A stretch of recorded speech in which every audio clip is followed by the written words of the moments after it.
Hello everyone, welcome back to my channel. Today I'm going to launch a brand new video series. Now when I watch my movies at night, and yes, I did pluralize that because I try to watch 2 films every single night. And when I'm making my choices, I try to watch movies that are completely opposite of each other. But then there are those moments where I say, you know what, I would like to watch a couple of films that do have a common link, whether it be the same kind of storytelling, the same kind of plot line, same director, actors, and so on. This is what this brand new video series is going to be all about. I'm going to recommend 2 films to you to have a great double feature night that have some kind of common link. And for my debut video of this brand new series, I thought, what a better way to kick it off than with Texas Chainsaw Massacre and the film X. These films have many things in common besides the fact that they are both horror films. And this is what I'm going to break down to you, the commonalities, and then simple descriptions of every movie, just in case you have not seen them, to kind of spark your interest. So Texas Chainsaw Massacre and X, like I mentioned, have many things in common. But the main link between the two that really just struck me when I was watching the film X at the theater, about 15 to 20 minutes into the film, I remember saying to myself, wow, this movie right here has serious Texas Chainsaw Massacre vibes. And as the film goes on, you really can tell that Ty West was inspired by Texas Chainsaw Massacre to complete his vision. There's many similarities all over the board. So just to talk about a few of them, both of these films take place in the 70s. Texas Chainsaw Massacre debuted in 1974. X is a modern day film, but the setting of the movie takes place in the late 70s. You have both groups of people in these movies traveling in vans to a distant location, and where they end up, both farmhouses. There's other similarities between the films, but those are just a few of the main commonalities that I thought I would mention. But let's not forget 2 iconic killers in these movies. You have Leatherface in Texas Chainsaw Massacre, and of course Pearl in X. So now I'm going to briefly talk about each one of these movies. Like I said, just in case you have not seen them, I'm sure the majority of you have seen Texas Chainsaw Massacre, but you know what? Let's just do a quick overview because there are some newbies to the horror genre that possibly have not seen this film. So we'll put X down for a second and we're going to focus in on Texas Chainsaw Massacre. First of all, this slipcover is amazing. I consider this to be the best slipcover in my entire physical media collection. Look at that. The fear in the eye. You have Leatherface with his chainsaw. Looks incredible. So this is a must grab. If you can still pick up the 4K of this film with this amazing slipcover, I highly recommend that you do so because it is incredible. Anyway, let's get to the movie itself. What is Texas Chainsaw Massacre all about? Well, right when the movie starts off, it says in the rolling credits of information that this is based on either true events or a true story. I can't remember the exact wording, but it is like kind of alluded to that this is based off of something true. Now, once you see that, I don't want you to be, oh my God, this actually did happen. The events in this movie did not actually happen, but the events of this film were heavily inspired by another serial killer named Ed Gein. Just to let you know that, just to clarify, the events in this film did not actually occur, but they were inspired by. So in the Texas Chainsaw Massacre, you have a group of people that are traveling in a van. I believe they're just looking to visit like one of their relatives' old homes or something like that. And as they're traveling along, they come across this very, very sketchy hitchhiker. But you know what? Back in the 70s, that's what people did. They picked up hitchhikers randomly. So they allowed him into the van.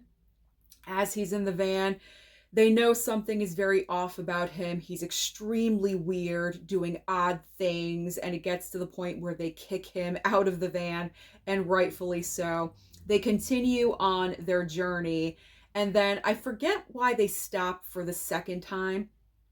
I think that's when they come across the house, but also some of them decide to wander off. And as they're wandering off, they come across this very isolated farmhouse. And I don't know why they decide to go up to the doorstep of this random house.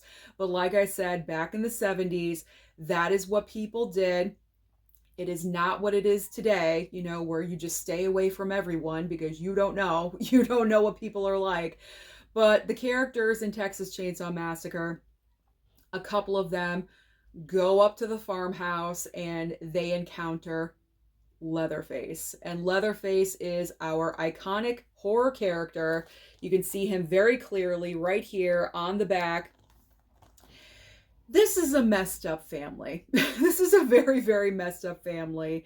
These are murderers. They are cannibals. They like to torture people endlessly. And so when they do encounter Leatherface, he is wearing another person's face as his face, and he's wielding his chainsaw. And he also likes to place people on hooks. I have to say, when you watch this movie, as I'm describing it, it sounds like horrific. But you know what? Compared to some horror films that we have today, this is actually kind of on the tame side, believe it or not. But the most horrific moment for me personally in the film is when we do get to the third act of the movie, where we see that creepy hitchhiker person that they picked up in the beginning of the movie is a part of this family. And you have our final girl. Oh, what's her name? Sally. Yes, Sally. Sally's her name. Sally, our final girl, is in the house, and all the family, the three main family members that are there, you have like a couple of, you know, barely alive ones, like kind of like in the corner of the house. But our three main family members are taunting her. They are going to do something to her very horrific. She doesn't know what's going to happen. All she knows is she needs to get the heck out of there, and she's fighting for her life. That is just one of the most horrific moments when they start, you know, bashing her over the head. And it's just, it's difficult to watch. But you know what? As I mentioned, compared to the stuff that we have nowadays, it is kind of tame. It's on the tame side. And so this is just one of these iconic films, horror movies from the 70s. So I enjoy watching Texas Chainsaw Massacre, not all the time, but when the mood strikes, especially around this time of year, Texas Chainsaw is always a good choice. Now let's move over to X and why you should be watching the film X. So what's happening in this movie? Well, again, like in Texas Chainsaw, you have a group of people traveling to an isolated farmhouse location, because what they are doing in this movie is that they are going to film an adult movie on location, on site of this isolated farmhouse. Now, the isolated farmhouse is owned by Howard and Pearl. And apparently the director of the adult movie is played by Martin Henderson, and he already worked this out with Howard, who owns the land. He doesn't know what they're doing, like what they're filming. All he knows is that they need this certain location, so he allows them to film there. Not film, but he allows them to stay there. And then as the movie goes on, it kind of unfolds that his wife, Pearl, had aspirations, if you will, to be something better in her life. Everything is more explained in the follow-up movie to X, which is entitled Pearl. And I highly suggest that you watch Pearl as well, because that movie is absolutely incredible. But Pearl in the film X, she's kind of sneaking around and she's watching them through the window as they're filming certain sex scenes. And you're getting to the point as you're watching this that what is she? Is she just like a voyeur? Is this like what she wanted? Did she want to be like this? You're kind of wondering, your gears are turning. What is with Pearl and what is she up to? And then right in the middle of the film, we get Pearl as the killer. And it is just so amazing because she delivers this fantastic kill, right? Like the first major kill in the movie. And it's so kind of shocking because you're not expecting it from her. You're kind of like waiting and waiting as the movie's going along. Where is this going? What's going to happen? Because when you see Pearl, she looks like an old grandmother. She doesn't look like she's capable of pulling this kind of act off, and she does. And that is just what's so terrifying, because she pulls off a couple of very awesome, iconic kills in the film X. And I'm not going to say anything further. I'm just going to allow you guys to watch this film if you have not seen it.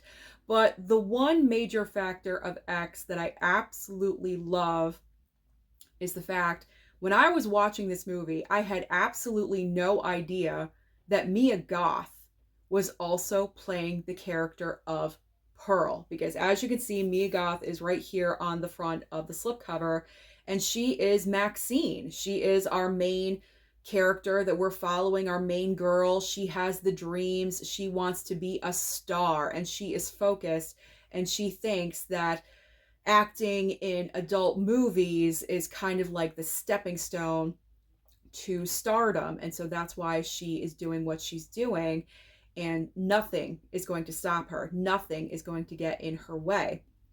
And I loved her character in this film, but I was so shocked when I learned that she played double duty in this film and also played the old character of Pearl, because you do not see Mia Goth in the character of Pearl at all.